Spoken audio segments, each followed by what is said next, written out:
Hola de nuevo, bienvenidos a esta serie sobre la deidad que estamos grabando desde la Iglesia de Santander.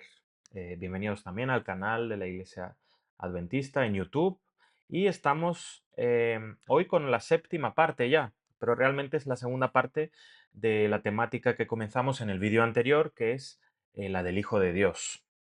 ¿Qué se refiere, no? ¿Por qué le llamaron a Cristo, a Jesús, Hijo de Dios? Bien, ya comenzamos en la primera parte, así que si no habéis visto, si este es el primer vídeo que veis sobre el tema, sería adecuado ver el vídeo sexto, también se titula Hijo de Dios, ¿no? Así que bueno, vamos al tema porque realmente estamos continuando con lo que veníamos hablando.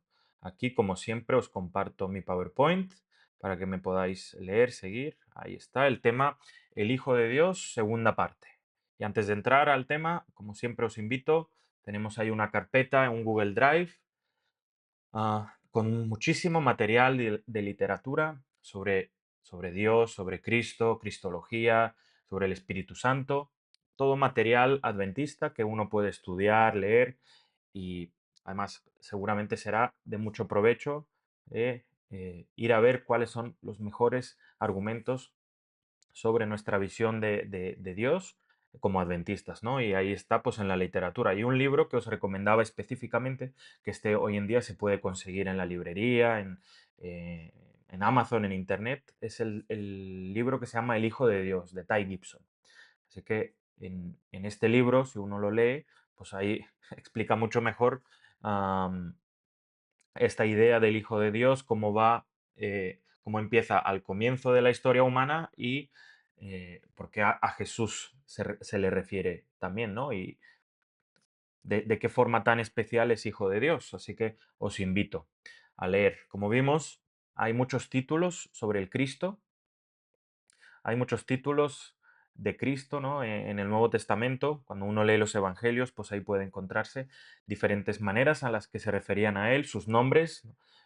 Son Jesús o Emmanuel, si uno lo toma literal, el Emmanuel es uno de sus nombres. Pero luego tiene muchos títulos mesiánicos, ¿no? El Mesías, el ungido, el Señor, Maestro, el Verbo, Cordero de Dios, Hijo de David, Luz del mundo, segundo o nuevo Adán, Rey de los judíos, Hijo del hombre y, también, y sobre todo el Hijo de Dios, que es el tema central, ¿no? De lo que estamos hablando.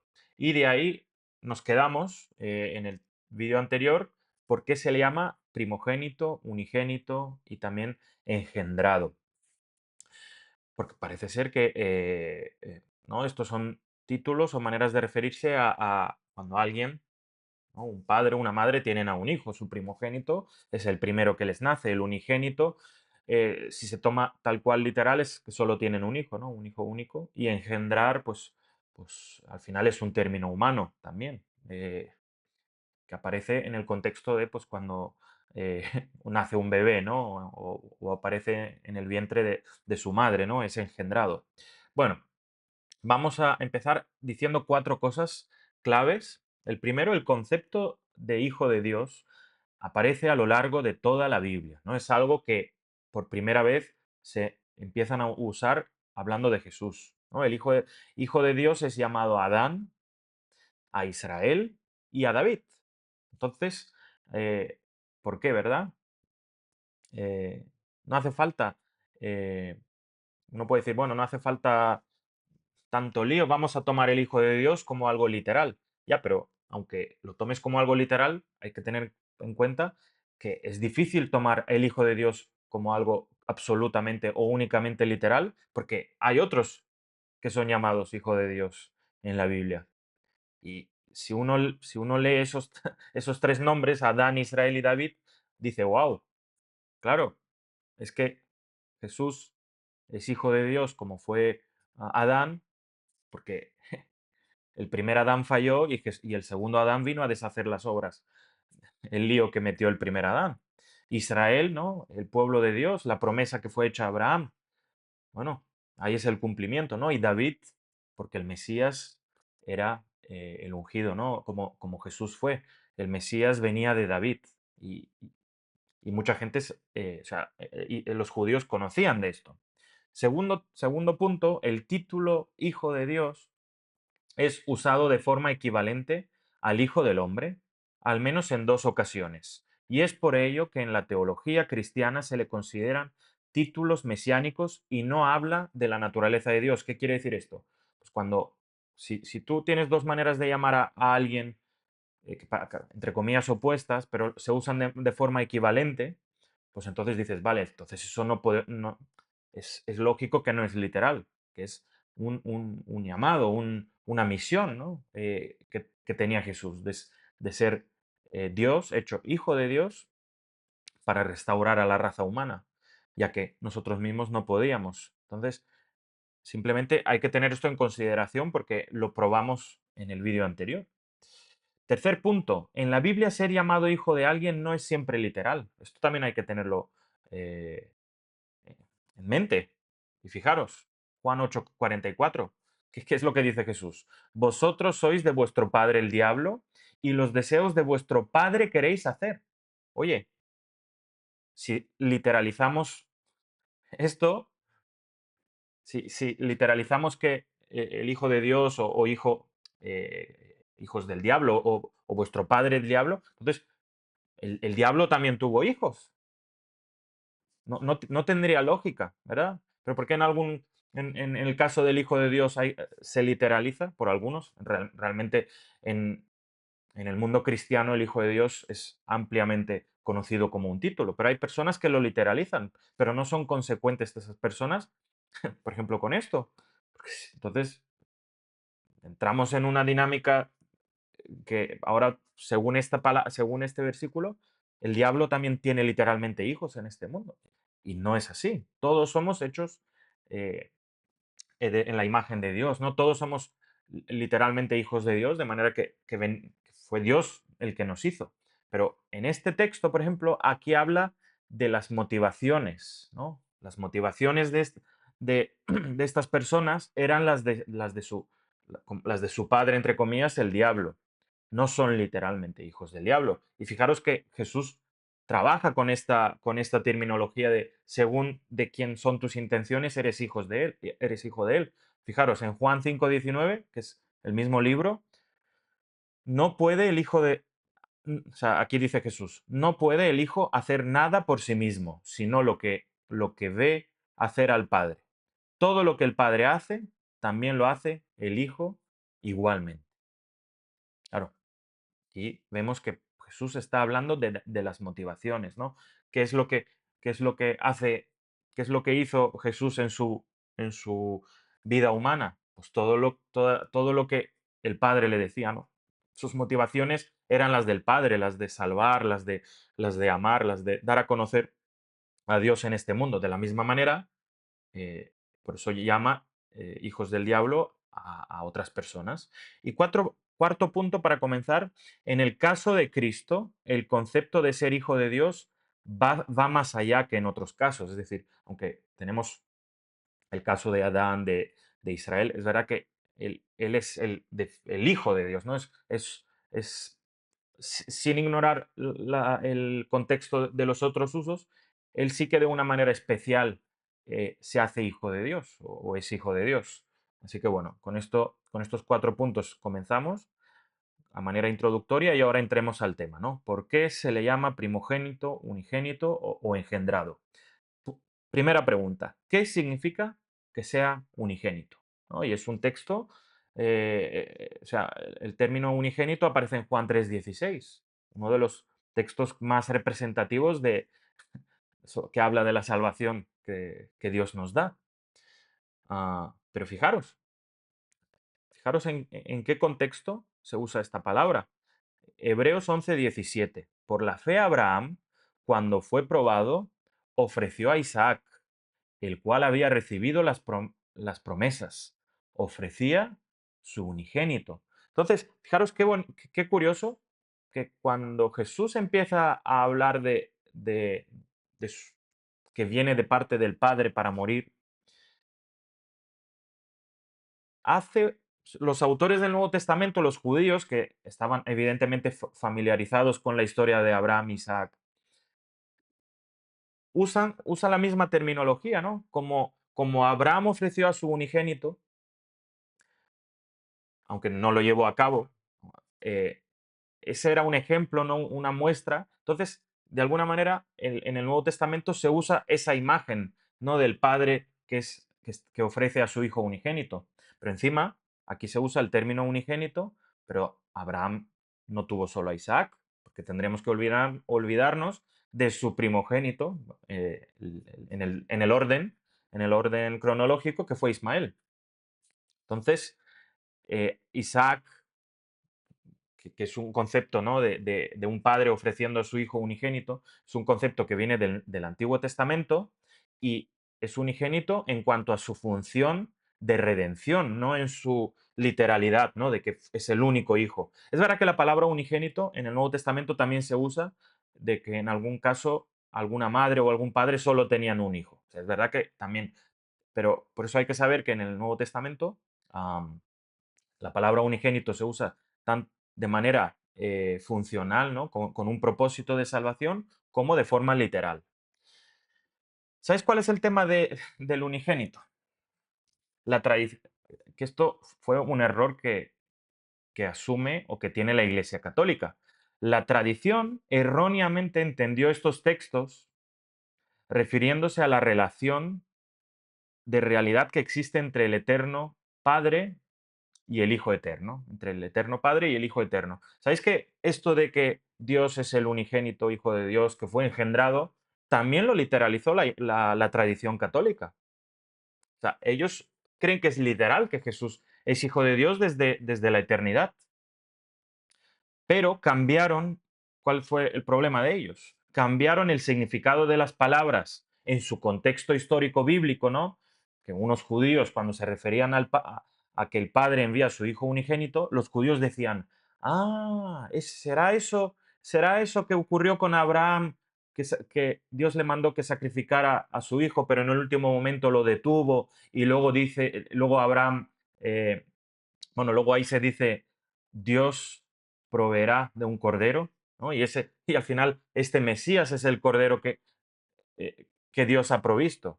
Claro, durante el cristianismo, que trató de desligarse del judaísmo, perdieron ese concepto que existía de forma natural en el judaísmo, ¿no? Y asumieron, ¿no? El cristianismo, la tradición del cristianismo asumió que esto era literal, ¿no? Que eh, Dios es un padre literal y tiene un hijo literalmente. El resultado de que la tradición leyera estos textos ontológicamente, ¿no? Asumió que la naturaleza eterna, permanente de Dios es ser un padre y la del hijo, ¿no? Que es un hijo permanentemente. Pero la verdad que dar este uso literal a este concepto, como hicieron ellos y como tristemente a veces hacen algunos en nuestra iglesia, pues les lleva a un error bastante obvio y claro. Por lo tanto, fue la enseñanza ortodoxa de que el Padre, en el sentido ortodoxo de que fue la mayoría de los cristianos creían eso, de que el Padre eterno realmente a nivel de realidad divina generó al Hijo eterno, ¿no? O sea, cuando se toman estos textos literales, y esto ha ocurrido muchas veces en la historia del cristianismo, eh, pues se literaliza. Entonces, el Padre es siempre un Padre y el Hijo siempre es un Hijo. Orígenes, que fue bueno, un autor cristiano, un padre de la Iglesia, aunque luego fue también apartado, estuvo entre los primeros teólogos en hablar acerca de la generación eterna del Hijo. Y si ahora uno abre un catecismo, fijaros, disculpa que muestre aquí, pero fijaros lo que dice el catecismo, literalizando esta relación de padre e hijo en el contexto de la eternidad de Dios. Fijaros lo que dice. Creemos en un solo Dios, Padre Todopoderoso, Creador de cielo y tierra, de todo lo visible e invisible. Creemos en un solo Señor, Jesucristo, Hijo único de Dios, nacido del Padre antes de todos los siglos. ¿No? Claro, el catolicismo literalizó esa relación entre Cristo y el Padre. Y decían, oye, pues Cristo siempre ha sido Hijo de Dios y el Padre siempre ha sido el Padre. ¿No? ¿Cuándo es nacido? Antes de todos los siglos. Y ahí obviamente hacen énfasis que es Dios de Dios, luz de luz, Dios verdadero de Dios verdadero. engendrado, no creado. Fijaros, en el catecismo también hacen esa, ¿cómo decir? Esa explicación de que Jesús es engendrado, no creado. Que yo, que nosotros como iglesia adventista no creamos ni que es engendrado ni creado. Es solamente engendrado, vamos a ver, pero en su humanidad, ¿no? Cuando viene aquí Dios hecho hombre para salvarnos. Pero bueno, Él es engendrado, no creado de la misma naturaleza del Padre, por quien todo fue hecho y tal, tal, tal. Entonces, ya en la tradición cristiana siempre literalizaron estos dos conceptos, lo cual creemos que no es correcto. Por eso cuando uno va hoy en día a la segunda creencia fundamental, nosotros no creemos que la eternidad, el concepto de Dios es literalmente padre o hijo, simplemente es una referencia, eh, como Dios quiso revelarse a nosotros de forma familiar. Pero realmente lo que pensamos es, hay un solo Dios, Padre, Hijo y Espíritu Santo, una manera de referirnos a ellos desde nuestra humanidad. Y luego fijaros lo que aclara. Una unidad de tres personas coeternas, ¿no? Dios es inmortal, todopoderoso, omnisapiente, superior a todos, es infinito, escapa a la comprensión humana. Por eso sabemos que realmente el título de Padre, Hijo, Espíritu Santo son etiquetas humanas para que nosotros podamos de alguna manera entendernos, pero no es la definición de Dios, ¿no?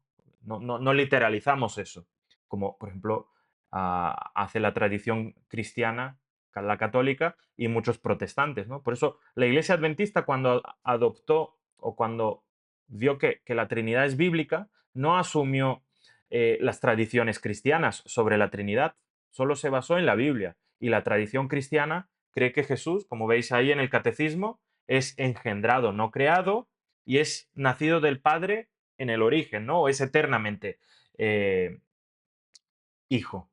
Nosotros creemos que lo del hijo es simplemente de la manera que él viene a revelarse a este mundo en el contexto del pecado.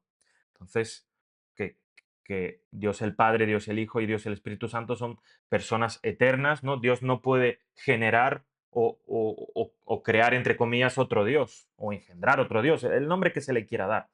O sea, Dios no puede hacer otro Dios. Dios es completo, infinito, no evoluciona, no. Entonces, por eso que esto veníamos diciendo en vídeos anteriores, cuando se ponen ideas humanas al concepto de Dios, pues ahí es cuando uno mete la pata. Y para no meter la pata hay que ser precavido y decir, mira, estos son etiquetas, ¿no? Que Dios en lenguaje humano nos da para referirnos a Él, pero no es la realidad de Dios eh, ser padre o ser hijo o incluso el término Espíritu Santo, ¿no? Seguramente el día que veamos cara a cara, ¿no? Conozcamos esas cosas eternales, diremos, madre mía, la manera que teníamos de referirnos a Dios en este mundo era tan pequeña, tan minúscula. Dios es mucho más grande que cualquiera de nuestros conceptos humanos. Bien, entonces, viendo el error, ¿no? que cometió la tradición cristiana de literalizar el Hijo de Dios, vamos a entonces contestar a qué se refiere con el término unigénito. La escritura usa unigénito, monogenes en griego, no solo en el sentido literal de único, sino también en el sentido metafórico de distintivo, singular, único. Monogenes corresponde a la palabra hebrea yahid, y en Génesis 22 usa yahid como adjetivo para calificar la relación de Isaac a Abraham, su padre. Dios dijo a Abraham, toma ahora a tu hijo único, y usa la palabra yahid, que en el griego pasa a ser monogenes, es decir, toma a tu hijo único en cuanto ¿no? Un hijo distintivo, un hijo singular, no el único hijo que Abraham iba a tener o tuvo, ¿no? Y dice, tu hijo único, Isaac, a quien amas. Fijaros que cuando uno lee Génesis 22, casi parece ser que está leyendo Juan 3, porque Juan 3 toma ese ejemplo del padre que ofrece a su hijo, como, eh, como fue el caso de Abraham y Isaac. Y bueno, le dijo, vete a la tierra de Moria, ofrécelo allí en holocausto sobre uno de los montes que te diré, que encima el monte era el monte Moria, ¿no? que luego pasaría a ser Jerusalén, ¿no? Allá donde Jesús fue eh, crucificado. Entonces, ¿cómo entendemos unigénito desde la perspectiva metodológica del principio solo escritura? ¿No? Sin querer añadir ninguna idea preconcebida al tema, si hacemos uso de sola escritura, ¿cómo tomamos unigénito? ¿Lo tomamos como que Dios tuvo un hijo en el sentido literal o el Hijo de Dios unigénito es un hijo singular, ¿no? Un caso único, ¿no? Cuando uno mira desde Génesis 22, ¿no? El sacrificio de Abraham, se da cuenta que la segunda persona de la deidad no es hijo por naturaleza. Se hizo hijo en el contexto de morir en la cruz para salvar a la humanidad. Se hizo hijo para morir, pero eso no es la naturaleza eterna de Dios, ¿no? Esto es simplemente Dios que por amor hace todo lo posible para salvar la humanidad, pero antes de la existencia del pecado de la rebelión, Dios no era hijo o no era padre, ¿no? Es hijo de Dios único porque es especial en muchos sentidos, ¿no? Por eso el Hijo de Dios es único. ¿Qué es lo que más lo hace especial? Que es Dios mismo.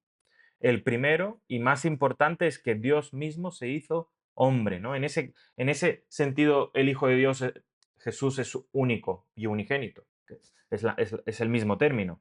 Es que se hace hombre. Entonces, todos los demás hijos de Dios eran criaturas, pero en este caso no es una criatura, es Dios mismo.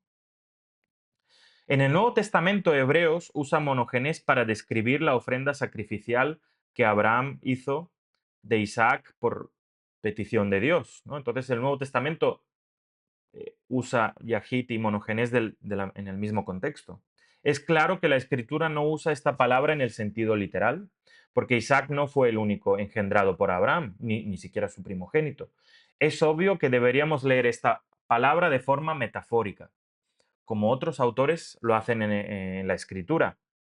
Entonces, leeríamos este texto no solo como el unigénito Hijo, sino como el Dios único que reveló al Padre a los hijos, ¿no? Por eso el Hijo de Dios es único, porque es el Dios único que se hace hombre, que se hace criatura, entre comillas, para revelar quién es Dios. Jesús, por lo tanto, fue un hombre singular y a la vez un Dios eterno.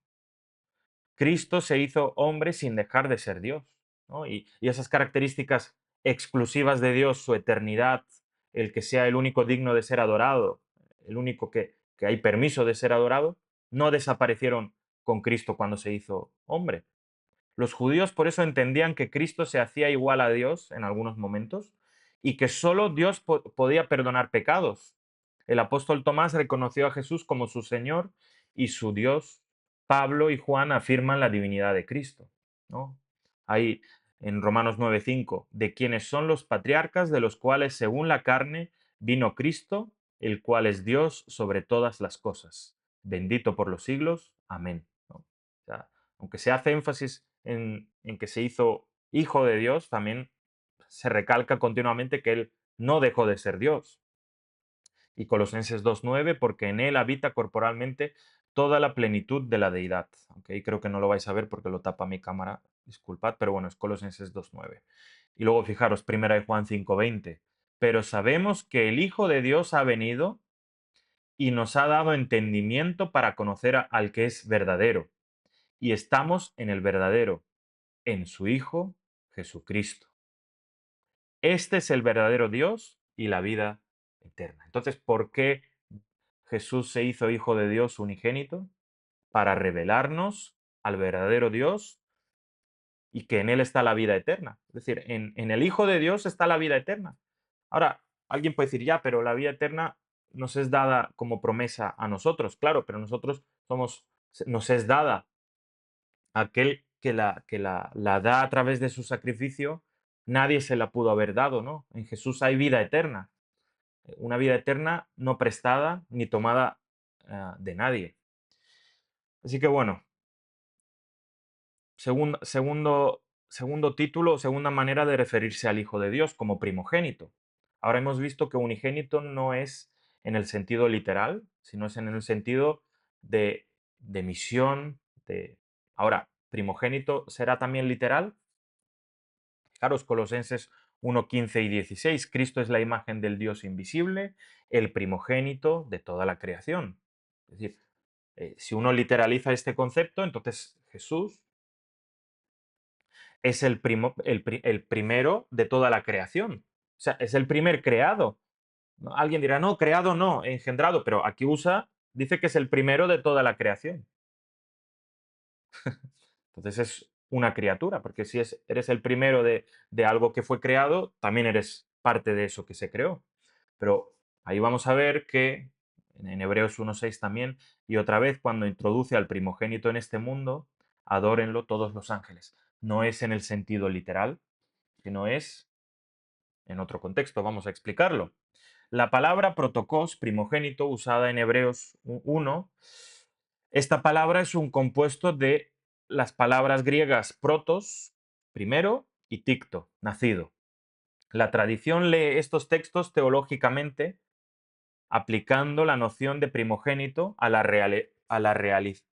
relación, disculpad, entre la realidad eterna de Dios y la realidad eterna del Hijo. Es decir, también la tradición cristiana, por así decirlo, la tradición católica, literaliza esta manera de referirse a Cristo. Y dicen, sí, es el primero que sale de Dios, no creado, engendrado. Bueno, ahí empiezan a usar estas palabras como si usamos palabras como si fueran mágicas, ¿no?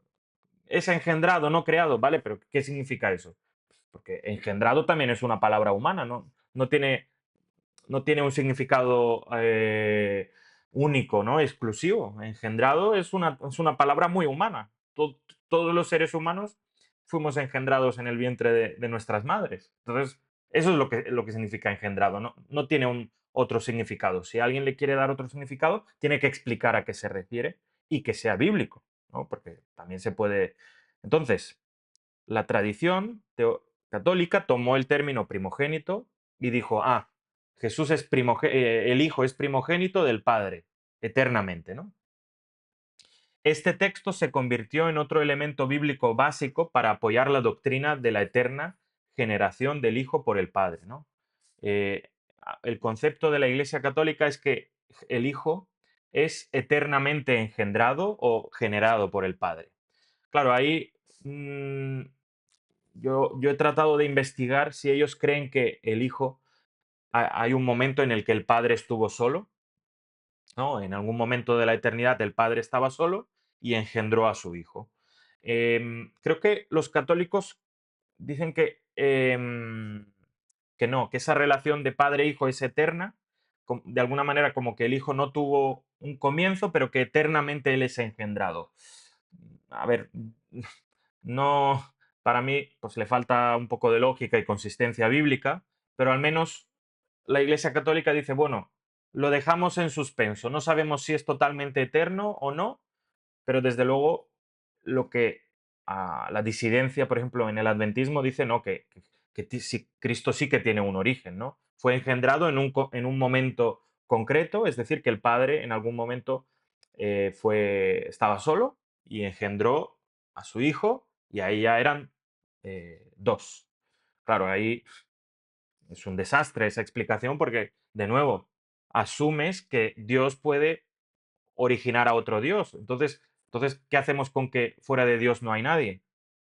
O, claro, ahí se crea una segunda categoría de Dios, el Dios eterno y el Dios no eterno, lo cual no es bíblico, es un desastre hablar en esos términos de Dios. Pero bueno, hay personas que no son consecuentes eh, con la Biblia o incluso dicen cosas y no saben o no son conscientes de que eso ataca en la misma imagen que tenemos de Dios, del Dios revelado en la Biblia. O sea, el Dios de la Biblia no es creado, no es engendrado, no se origina en algún momento, es permanente, es eterno. Y si nosotros creemos que Cristo es Dios, y lo creemos, entonces no puede tener un origen. Entonces, de ahí que cuando uno estudia la Biblia dice, oye, pues el Hijo de Dios en referencia a Cristo, es un término cristológico, ¿no? Mesiánico, es un término que habla de la salvación, que Cristo viene a representar fielmente eh, a Dios, de manera que la humanidad pueda entender mejor quién es Dios. Y ya está, no habla de la naturaleza de Dios. Yo no creo que la Biblia hable de la naturaleza de Dios. Habla del carácter de Dios y da ciertos indicios de cómo o quién es Dios, pero sobre todo habla de la misión de Dios y de su carácter, ¿no? Que nos ama. Así que volviendo al tema, ¿no? El tema de primogénito. Hebreos 1, 5 y 6 realmente cita Salmos 2, conocido como un salmo de coronación, porque los israelitas cantaban durante la ceremonia de coronación del nuevo rey, ¿no? Cuando un rey, sucesor de la línea de David, evidentemente, en la ceremonia de inauguración le cantaban el Salmo 2, ¿no? Proclama el decreto del Señor, el Señor me dijo, tú eres mi hijo, hoy he llegado a ser tu padre, en la traducción de la nueva traducción viviente. Entonces, fijaros que incluso cuando uno estudia la Biblia, sola escritura, ¿no? Sin traer conceptos de fuera, entiende que el ser hecho o ser llamado hijo de Dios es con un propósito, ¿no? Y que uno comienza a ser hijo de Dios, no que siempre en ese caso ha sido hijo. Es en el momento que se establece una relación especial, con una misión, con un propósito, y en el caso del Mesías, pues para salvarnos, ¿para qué va a ser? Por eso el salmista refiere al concepto de protocos un sentido transferido para expresar la relación especial que tuvo lugar entre el hijo y el padre durante la ceremonia de coronación, ¿no? O sea, en ese momento es, hoy he llegado a ser tu padre, se refería a la transferencia del poder real de padre a hijo, ¿no? En el momento que el padre engendra a su hijo, ahí le transfiere el poder real. Ahora, esto en nuestro contexto se entiende, pero no podemos decir que eso es la realidad de Dios, porque entonces Dios no es eterno y no es constante. Dios evoluciona al igual que las criaturas. Pero bueno, este tema de que hablo lo vamos a tratar en otro vídeo, ¿no? Porque pues, causa un gran problema, que algunos asumen que que el tema de la eternidad no es importante. Y ya venimos diciendo que si tú quitas la eternidad, ¿no? a la idea de Dios, pues destruyes el Dios de la Biblia sin darte cuenta. Pero bueno, volviendo al tema del primogénito.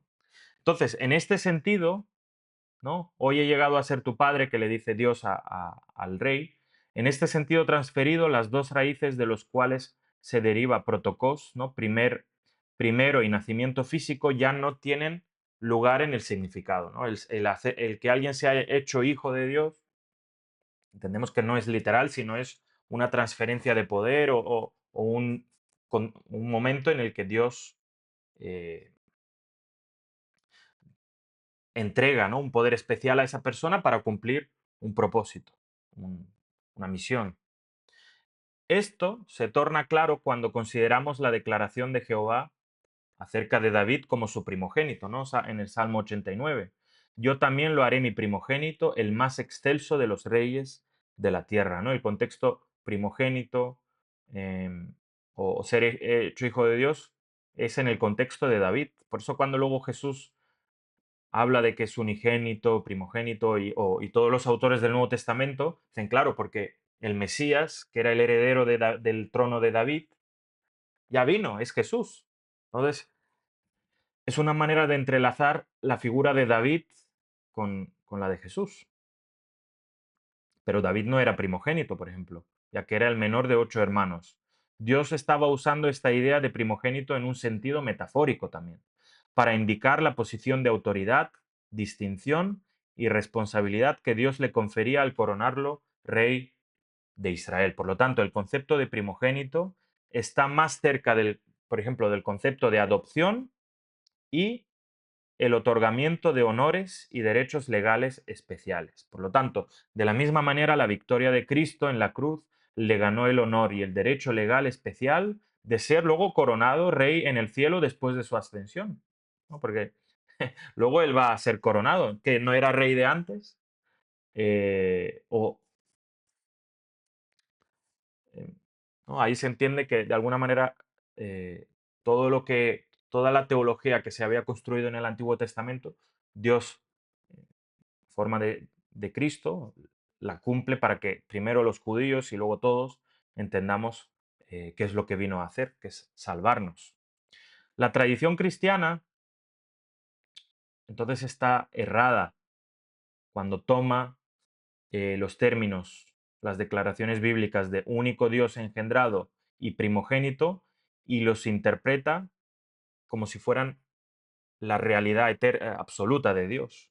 La entidad del Padre, ¿no? Eso es lo que entendía la tradición, que la entidad del Padre atemporal engendra la entidad del Hijo, ¿no?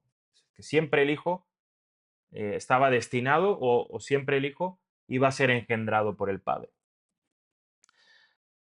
Por lo tanto, esta visión, ¿no? Si uno literaliza todos estos títulos, porque al final son títulos y es lo que hay que creer, pero si uno, si uno no los si uno los literaliza, esto hace que el Hijo está en una relación eterna de dependencia del Padre, ¿no? Porque siempre el Hijo depende del Padre, es un Dios de segunda.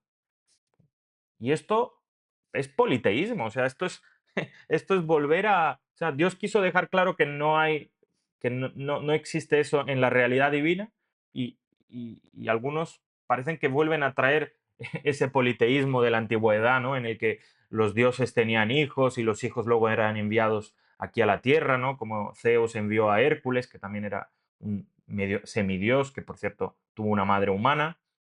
Y uno puede decir, ¿ves? Eh, los judíos tenían lo mismo que el resto, y no. Nuestro concepto de Dios no es igual que el pagano. Por eso nosotros no creemos que Dios el Hijo tiene una dependencia eterna de Dios el Padre, sino solo en el contexto eh, de la encarnación, ¿no? Parece ser que Dios el Hijo siempre tiene una eterna sujeción al Padre, una eterna dependencia, una eterna subordinación, una eterna sumisión. Y no es así. Todas estas cosas que sí que pasaron cuando Jesús se hizo hombre fue en ese lapso de tiempo en el que Él se engendró y se encarnó en el vientre de María, ¿no? Se engendró en el vientre de María, me refiero. Así vemos que la visión ortodoxa de la Trinidad, en el sentido, la visión tradicional de la Trinidad, se apartó de la Escritura al asumir que la subordinación es implícita en la entidad del Hijo a la del Padre, ¿no? Porque ven la eternidad divina atemporal, es decir, fuera de- del tiempo, entre comillas, ¿no? Esto es un concepto de la filosofía griega, por lo tanto, la generación eterna del Hijo no es un movimiento divino, sino una inmutable relación de dependencia eterna. El resultado inevitable es que la divinidad del Hijo llega a ser menos divina que la divinidad del Padre, que lo genera eternamente o lo genera ¿no? En un momento concreto. O sea, se entiende que cuando uno literaliza esta relación padre-hijo por la que Dios se nos quiere revelar, que no significa... Al final hay que entender, pues nada, el Hijo es un segundo Dios o al menos un Dios de segunda, si no queremos... ¿no? Y qué pena que algunos creen que, que destruyen o están en contra de la Trinidad en el contexto de creer que Jesús es el Hijo literal de Dios. O, em, pero ahí pues tienes varias opciones, o que hay dos dioses, uno mayor y otro menor, o que Dios o que Jesús no es realmente Dios, simplemente es un hijo de Dios, o el hijo de Dios, pero no es Dios, ¿no? Solo tienes a un Dios y luego tienes, pero ahí también tienes dos, ¿cómo era? No era binidad, ¿no? Binidad, o como que en vez de tres personas, un Dios, como plantea la Trinidad, tienes a, a dos personas que son un solo Dios, pero igual eh, es un problema, ¿no? Si lo consideramos así, ¿no? Por eso no hay que crear una eternidad no eterna, no, un Dios pleno, no plenamente divino. Dios es eterno, o sea, Cristo es eterno y es plenamente divino. No hay segundas categorías. Por lo tanto, unigénito y primogénito, cuando se consideran bíblicamente, estos dos conceptos simplemente señalan la singularidad, el lugar especial y el honor que tiene el Hijo en la ejecución histórica de la obra de salvación, ¿no? Si no hubiera habido pecado, si no hubiera habido la necesidad de, ir a morir, de venir a morir por nosotros, seguramente no hubiera sido el contexto, ¿no?, en el que conoceríamos a Dios, pero en el contexto de la salvación del mundo de pecado que vivimos, entendemos que esos títulos, esta manera de referirse a Jesús, es causa de, de la obra de la salvación. No hablan de ontología trinitaria, no hablan, ¿no?, de la naturaleza trinitaria, sino de la vida trinitaria, ¿no?, en el contexto de salvarnos. Cómo se relaciona Dios en el contexto de salvarnos, no cómo era Dios desde la eternidad. En la visión bíblica de la Trinidad, entonces, no hay lugar para ningún tipo de subordinación entre la realidad de las personas trinitarias, ¿no? Todas las personas son coeternas y uno dice, vale, ¿y cómo puede haber un Dios en tres personas? Bueno, creo que lo he mencionado en otros vídeos y un día hablaremos especialmente de esto, pero es a través de la unidad perfecta del amor, ¿no? Son uno porque aunque sean tres personas, hay tal amor, tal unión entre ellos que llegan a ser, que son un solo Dios. Entonces, eso es una manera de resolver ese aparente problema de cómo puede haber un Dios y tres personas, ¿no? La solución es el amor, pero ya tocaremos un día específicamente este tema, que me parece apasionante. Creo que es la mejor descripción para entender a Dios eh, a través del amor, ¿no? Por lo tanto, de acuerdo con la escritura, hay una subordinación de roles entre las personas trinitarias. Tal es el caso en la ejecución histórica del plan de salvación diseñado por la Trinidad antes de la creación del mundo, ¿no? Es una subordinación de roles en el contexto para salvarnos. Extrapolar eso a la eternidad y a la naturaleza de Dios es un error, ¿no? Este es el Dios que se revela en nuestro contexto de pecado, finito, criaturas que, a nivel de intelecto no pueden entender gran cosa. Entonces Dios se revela de la manera más sencilla para que podamos establecer una relación con Él. ¿Cómo es? Pues a través de la figura paterno-filial. ¿Y qué significa que sea engendrado? Ya estamos cerca de acabar. Fijaros, a mí este texto me encanta porque literalmente de la manera más sencilla la Biblia nos define qué significa que Jesús fue engendrado. Mateo 1. Si es que no hay que hacer ninguna explicación metafísica, eh, yo qué sé. Fijaros, en Mateo 1. Estando desposada María, su madre, con José, antes que se juntasen, se halló que había concebido del Espíritu Santo. Fijaros, qué curioso. José, su marido, como era justo, no quería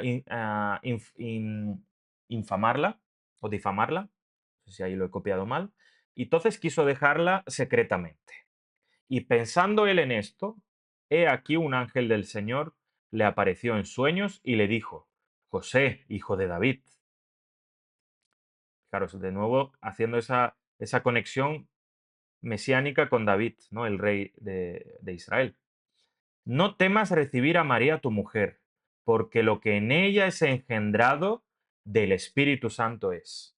Y dará a luz un hijo y llamarás su nombre Jesús, porque él salvará a su pueblo de sus pecados. Perdón, que ahí lo tapo yo con la cámara. O sea, la Biblia mismo nos explica qué significa que el hijo fuera engendrado. Muy fácil, fue encarnado, que fue puesto en el vientre de María. Y eso ocurre en cuanto a Dios para que podamos ser salvos. O sea, no es esa la eternidad de Dios, ¿no? Fue, entre comillas, Dios se tuvo que humillar, ¿no? Tuvo que rebajarse al nivel de criatura, pero por amor, para que tengamos una oportunidad de ser salvos. Por lo tanto, bíblicamente, encarnado es igual a engendrado.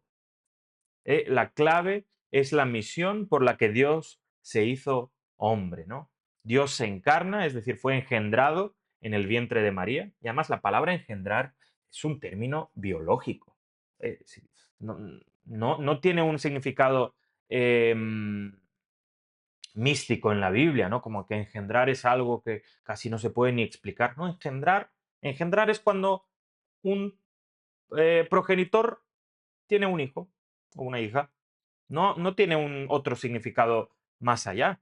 Entonces, ¿en qué momento Jesús fue engendrado? En el momento que vino aquí, al vientre de María, en el momento que se encarnó, que se hizo hombre. Por lo tanto, pero además el término engendrar se usa para David cuando es hecho rey por Dios para que sea guía y salvador de su pueblo, ¿no? Y además, esto Mateo, que era hebreo, lo sabía, que era judío. Usa adrede la palabra engendrar para que digan, como cuando fue engendrado como hijo David para ser rey, ¿no? Por eso es la línea genealógica por la que viene el Mesías, ¿no? Es siempre para conectarlo con algo del Antiguo Testamento. Por eso coger los términos del Nuevo Testamento e interpretarlos libremente siempre te va a dar un error. Siempre hay que buscar una conexión con el Antiguo Testamento. Y cuando haces la conexión con el Antiguo Testamento, no te habla de nada raro o de la naturaleza ahí eterna de Dios, no, te habla de cómo Dios poco a poco, a lo largo de la historia de la salvación, busca salvar a la humanidad. Por eso es muy peligroso jugar disculpad, que esta palabra me cuesta un poco, al antropomorfismo divino. Me cuesta, ¿eh? Antropomorfismo divino, ¿no? Hacer, ¿no? El pensar que Dios es, o sea, imaginarse a Dios como un humano, ¿no? Atribuir a Dios todas las cosas humanas. De ahí que se dice, ¿no? Que cuando uno habla de estas cosas tiene que ser muy precavido. Porque en la Biblia usa las palabras engendrado y primogénito en su contexto original donde un padre humano genera un niño, ¿no? Específicamente, si uno toma esos dos términos, engendrado o primogénito, en el contexto literal es del nacimiento de un primer hijo, por ejemplo. Tenemos que tener en cuenta que las palabras humanas son etiquetas de cosas conocidas por nosotros, ¿no? En este mundo. Las eternas, ¿no? La realidad eterna y celestial se nos escapa al intelecto y al raciocinio, incluso diríamos. Por eso es mejor ser precavido y todos los ejemplos familiares y ejemplos paternofiliales no tomarlos con una literalidad total, sino que saber que son nociones humanas que Dios usa para acercarse y sobre todo para darse a entender para que podamos aceptar su salvación. Por eso es un error literalizar la idea del padre, ¿no? Literalizarla por completo, porque uno dice, bueno, claro, si yo que soy humano y tengo un hijo, pues el hijo sale con mi misma naturaleza. Claro, pero eso es crearte un Dios a tu propia imagen y semejanza. Y la Biblia justamente es al revés. Nosotros somos hechos a imagen de Dios, pero la criatura es finita, es es pequeña. No podemos decir que todo lo que es lógico en nuestro contexto, extrapolarlo a Dios, porque en el contexto humano, alguien para ser padre necesita de una mujer. Claro, dice, bueno, pero Dios no necesitó de nadie, ¿vale? Pero entonces, por eso sabemos que incluso referirnos a Dios como Padre, de alguna manera es un algo simbólico, algo metafórico, entre comillas, pero simplemente para establecer una conexión que nosotros podemos entender. ¿no? Porque, ¿sabéis? El término ruaj, el término espíritu en el Antiguo Testamento, en el hebreo, perdón, es femenino. Entonces, hay algunos, obviamente, creo que rápidamente la gente descarta eso, pero algunos que llegaran a la conclusión de, oye, si literalizamos que Dios es un padre que tuvo un hijo, donde ahí falta la madre, ¿no? Desde nuestro contexto humano. Y algunos dicen, ah, el espíritu, que en el hebreo sería la espíritu, ahí está la madre, ¿no? Entonces, ahí tienes al padre, la madre y el hijo. No, o sea, por eso entendemos, hay que entenderse. Cuando hablamos en el caso de Dios, esta manera de ¿cómo decirlo? En el momento que Él se hace humano, Cristo, ahí es cuando empezamos a aplicar términos humanos también, pero no creemos que esa es la naturaleza eterna de Dios,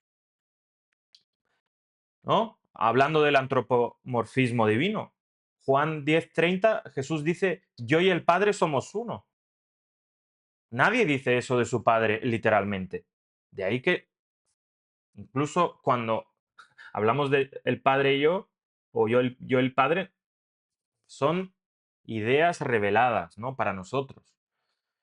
Esta frase indica la totalidad, proximidad e intimidad entre el Padre y su Hijo. Solamente el Hijo revela verdaderamente al Padre, lo que es posible por el hecho de que es divino y está ligado al Padre, ¿no? Cristo es Dios y por eso puede revelar a Dios. Cristo es Dios y por eso es uno con Dios. El, uno con Dios el Padre y Dios el Espíritu Santo. Pero incluso hay maneras en las que Dios, entre las que Jesús habla de su Padre, que no son, o sea, si las humanizáramos, no sé si las literalizáramos, diríamos, oye, poco raro, ¿no? Nadie habla de, no, es que yo y mi padre somos uno. Por eso entendemos que es una manera de hablar, es un uso del lenguaje humano para que establezcamos una conexión con Dios, pero no se puede literalizar a lo absoluto, ¿no? Por lo tanto, todos somos llamados a ser hijos de Dios. Fijaros como dice Romanos 8:14. Todos los que son guiados por el Espíritu de Dios son hijos de Dios. Es decir, todos tenemos el honor y somos llamados también a ser hijos de Dios. Juan 1:12 y 13, fijaros cómo lo usa. A todos los que le recibieron, a los que creen en su nombre, les dio potestad de ser hechos hijos de Dios. Es decir, porque Dios se hizo hijo de Dios, ¿no? En la figura de Cristo, por eso que nosotros podemos ser también llamados hijos de Dios y ser hechos hijos de Dios, pero porque Jesús en primer lugar se hizo hijo de Dios. Y fijaros lo que usa, los cuales no son engendrados. Ay, de nuevo usa el término, engendrados de sangre, ni de voluntad de carne, ni de voluntad de varón, sino de Dios, ¿no? Y en este contexto que también en Juan 3 Jesús dice, todo el que quiere conocer el reino de los cielos ha de nacer de nuevo. No es un nacimiento literal, ¿no? No somos engendrados literalmente. Por eso la palabra engendrar no ha de ser tomada de forma literal, ni con Dios, ni siquiera con nosotros, sino en el contexto que alguien cumple el, la voluntad de Dios, ¿no? ¿Y quién mejor para cumplir la voluntad de Dios y mostrárnoslo que Cristo, que era Dios, se hizo igual que siendo igual a Dios, se hizo hombre como nosotros, pero para coger la humanidad y elevarla, ¿no? Para poder salvarnos y darnos esa vida eterna. Así que con esto vamos terminando con este vídeo sobre estas dos partes, sobre el tema del Hijo de Dios. Vamos a seguir tocando este tema, ¿no? Vamos a seguir hablando de cómo Dios se revela en el Nuevo Testamento. También en breve entraremos ya también al tema del Espíritu Santo. No nos hemos olvidado de él. Eh, y bueno, hasta aquí lo dejamos hoy. Gracias por haber estado ahí y ojalá que todos estos vídeos, todos estos estudios, pues sean de bendición y sobre todo os sigo animando a seguir estudiando, no escuchar, que no sea la palabra de hombre que sea escuchada, sino que sea la palabra de Dios, ¿no? Por eso cada uno que vaya a su Biblia y que sea el Dios mismo que se le revele a través de su palabra. Así que os invito que sigáis estudiando, orando y gracias por haber estado ahí y también un saludo especial a todos los que habéis llegado hasta el final de este vídeo, que Dios os bendiga y nos vemos en el siguiente. Hasta luego.